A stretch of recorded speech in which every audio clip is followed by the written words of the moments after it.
Good afternoon, all you beautiful people. My name is Jessica Fraser. I'm from the Nelson Mandela University's Business School, and I'm going to talk to you about the flow of money. Now, for us to understand the flow of money, we have to go back to the year 3000 BC. Because if you think about it, that's where international trade and shipping actually started. Supply chain management can be, in simple definitions, defined as the flow of goods and services in exchange for money based on the flow of information. So if we go to the Mediterranean, in looking at the area between Europe, Asia, and North Africa, the Phoenicians were the first ones to actually design their ships for commerce. To give an example, the king of the port of Tyre was the business partner to the King Solomon of Israel. In those days, they were always just dealing with non-perishable items. So for instance, the island of Cyprus is actually named after copper because that was one of the things that they were doing international trade on.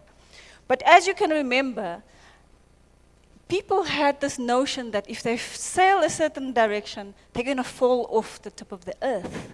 So the Minoans and the Phoenicians were always fighting and defending their space in the Mediterranean. And the only reason why they ventured towards the west to actually get to the Atlantic Ocean was because of Murex dye. Now, this is a little snail that actually has a gland that secretes purple dye. So you can imagine that empires, royalties, and everyone that thought they were very important wanted to have this color. And that's why they ventured all the way to the coast of Morocco. Now, we're looking at around about between 4 and 7 BC for this to have happened. On the other side of Africa, in the Far East, emperors were also trading with the Chinese and going to the Spice Islands. So we were looking at tea, Silk Road style, and porcelain being traded. They even ventured as far as the east coast of Africa because if you remember, coffee was only discovered in Ethiopia around about that time in space. We also know that they went to East Africa because a giraffe was sent to one of the Chinese emperors in the year 1423. Now, if you skip ahead a few centuries, between 1869, they discovered and built the Suez Canal.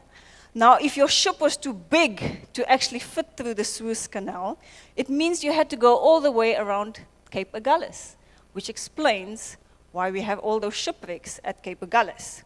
Now, previously, ships were actually designed to be a little bit more environmentally friendly because they had to work on sail power and even rowing if there was no wind for sail power. These days, the company that has the biggest claim to a ship that is environmentally friendly would be Maersk. They have a ship that can contain 18,000 containers. Now, if you have to picture this, one container, which we always see in our ports, could actually fit in 8,000 pairs of tackies. So if you take a ship with 18,000 containers, that means 144 million pairs of tackies. So I know that some of you are sitting here thinking, show me the money. How do I get to be part of the ocean's economy? Well, if you want to be part of the ocean's economy, you have to be able to get in touch with what is already there. So if it's from the goods perspective, you really want to be into either manufacturing boats or sails. You want to be into instrumentation and fast-moving consumer goods. If you're on the services side, you want to look at ports and shipping, banking and financial services, transport logistics, m-commerce, ICT, and legal services. So as business, we always get criticized that we don't care about the ocean, but that's not true.